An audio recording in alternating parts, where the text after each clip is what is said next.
il s'est senti un petit peu inutile et certainement déçu. Et mais quand il dit j'en avais assez de me mentir à moi-même, je comprends ce qu'il veut dire. Il devait pas être bien, voilà, il devait être une espèce de mal-être.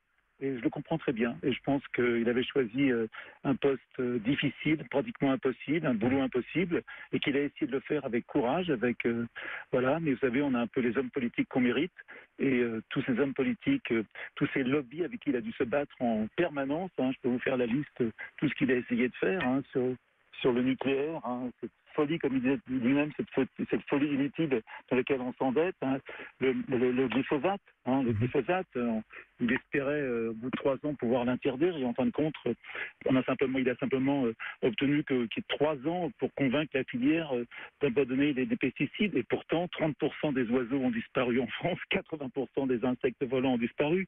Bon, je ne vais pas vous parler des vidéos dans les abattoirs, je ne vais pas vous parler du bio dans les cantines, des hôpitaux. Mais ça veut dire quoi, Yann Arthus Bertrand? Que l'écologie, dans la réalité de l'exercice du pouvoir, est impossible? Si vous voulez, je pense que concilier écologie et croissance, c'est compliqué.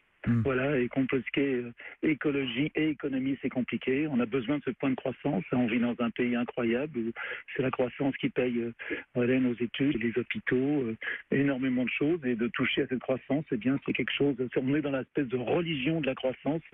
Voilà, et cette croissance, c'est pas bon pour l'environnement. Mais les gens, les électeurs, les consciences, on voit bien que le monde ne tourne plus rond d'un point de vue écologique. Jacques Chirac disait en 2002, vous vous en souvenez, au sommet de Johannesburg, notre maison brûle et nous regardons ailleurs. 16 ans après, c'est le même constat?